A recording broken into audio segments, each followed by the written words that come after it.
Well, hello guys, welcome back. If Sprinkles is here, you know who's back in. So Odin and Loki are back in. We had to have a talk of why exactly they've been so out of control lately. And I think world events don't help gods calm down. I really don't. And I also think that, Loki, and he said as much, that he's used to us and he likes us in that starstruck period where Loki is everything and Loki is our only god and we're only talking to Loki. But then, as Loki is his own worst enemy, he brings all these other gods in, and he truly does mean for you to love and adore and worship these other Norse gods. But then his nature, where he wants you only to himself, takes back over, and he keeps cycling and cycling and cycling, and he can't literally help himself. I know he can't. And he was actually really contrite last night. And he's like, I can't help myself, and so forth and so on. And he didn't know why he did it. And it's a sacred divine nature. And at least he's with us. He can drive us crazy and drive us to tears, but at least he's with us. And with Odin, I know it's Odin's ambition. Odin's ambition took over to the point where he will sometimes trample the people he loves the most because he wants this thing.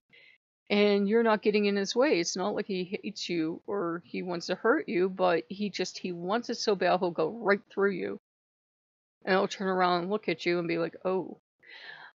So it's hard having them both in the same house. I wouldn't say don't do it, but it's hard because they're both, I say this with the greatest of respect, they're both very high maintenance gods. They both need a lot of time and attention.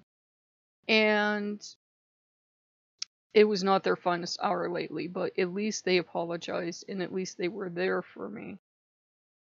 This morning they kind of gave me a response. They had a thing of what happens when people lose their faith. They met preachers.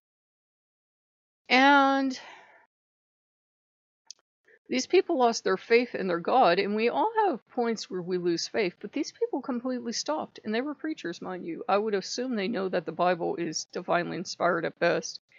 And a collection of teachings that they liked. All the teachings they didn't like got thrown out and banned and called heresy.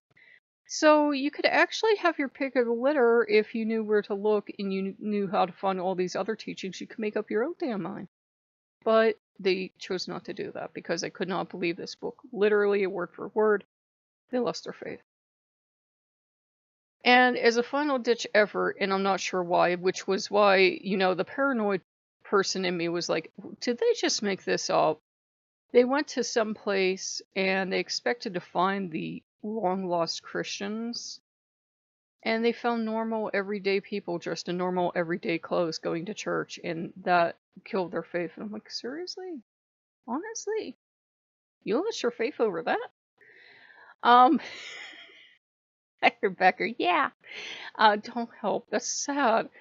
And I thought, their God's not reaching out to them. This is weird. It seems like when they lose their faith, for whatever reason, maybe their God's reaching out to them and they're ignoring them. But it seems like he doesn't reach out to them. Now, there can be times when our gods let us toddle around unsure and kind of stunned in the world, but usually they're merciful. They'll say, okay, you're lost. I'm coming back in and I'm getting you. It's okay, you lost faith, it's fine, I could see how you could lose faith, I see what shape the world's in, I don't blame you. But for them, it's kind of like once they lose their faith, their God's abandoned them. I'm sorry, they don't have multiple gods, I sometimes forget. And it kind of showed me the contrast between our gods, and I think Loki was like, he's still contrite, and he's still sorry he did what he did, but he was behaving to his true divine nature. So was Odin. I can get mad and yell at them because we want perfectly well-behaved gods, which we're never going to get from pagan gods. But at least when, I was upset and having trouble, they were both with me. Or the other gods would be with me. Our gods love us and they'll always be with us.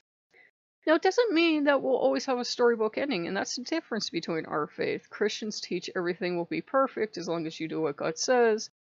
we teach, the world's a bad, tough place, and sometimes bad stuff does happen to good people, and there's really no reason for it other than life can be a tool like that. Um, we don't try to pretend that if you do everything right, everything will go right for you. These people in the government shutdown are not the most horrible people on earth. These people that can't go to work, these people that lost their homes, these people that are homeless now and living in homeless shelters. They're not bad people. They didn't piss off some god somewhere. Some human did this to them. This government did this to them. This has nothing to do with some divine being losing their temper with people, punishing them. This is human greed and just humans at their worst doing this to other humans. So we have to remember that, life can be tough, but that's okay. It wouldn't be worth being here if it wasn't tough. We like to think it would. I told the gods I'd like to live in a fuzzy bunny world where everything's okay and everybody treats everybody nice and there's no problems and the gods have never suffered. But we do have kind of, and I say this with the greatest respect for them, we do have broken gods that have gone through stuff. They're not the kind of god that's remote and sitting on a cloud somewhere, nothing bad's ever happened to them. They've suffered, they've been tortured, they've decided to willingly go through suffering to undergo transformation, such forth, and so on. So our gods understand what it's like to be in a tough place. And they did know that I actually truly honestly got hurt, and I could not see why they were both acting so out of character. And they just can't help it sometimes. Their divine nature takes a hold of them, and they are gods, and they are going to sometimes fight for territories. But just we try to say, no, they're all lovely. They are going to be a little territorial sometimes, and what we have to do is kind of have patience and remember that, they've been through so much. They've been through when, it was okay to share. I think they never minded sharing with any other gods. It's just when one god replaces every other god that they get hurt. When the gods see that a god has it good, they will usually come in and they will want those people too. And they're not trying to steal you, they just want love and affection. That's what they want most of all. And Loki felt he wasn't getting it. Not like he was getting it in the beginning where he was my everything and Loki could do everything and I didn't need any other gods. Sometimes he gets hoisted on his own petard. He will bring all the other gods in because he loves you and he wants you to have a lot of gods to take care of you, but then at the same time he gets really hurt because now he's not your only god, even though this is exactly what he wanted. He's Loki. Welcome to Dealing with Loki. And Odin sometimes gets hurt just because he's Odin. He's actually quite sensitive. He does not like the whole point where people kind of smile because he got kicked out of Asgard for a decade, depending on what source you believe. And I'm like, well, one, he wouldn't have left. I know Odin. He wouldn't have really left. He would have just been like, yeah, he would have tricked them and he would have stayed anyhow. He wouldn't have left. But overall, everything's okay. They know they pushed me way too far. But Odin was actually candid last night. He goes, I'm sorry, my dear, but that's my nature. I'm always going to push. I'm always going to be aggressive towards other gods. And if they want you, they can fight me. And I'm like, because the Greek gods will take a fight. They're like, yeah, you want to fight? Bring it. And I'm like, toddlers, children, settle down. No, we're fighting. And I just sort of sit there and look at them, and I'm like, I'm becoming a Buddhist. I can't take any more of this. And then the children are just running around the house like crazy, and you're like, is this what the old priest went through? How did they cope? Seriously. Oh yeah, they had an abundance of alcohol. That's offering. There's a reason we invented beer. I think it probably really helped on a day-to-day basis to take a little tipple to put up with our gods.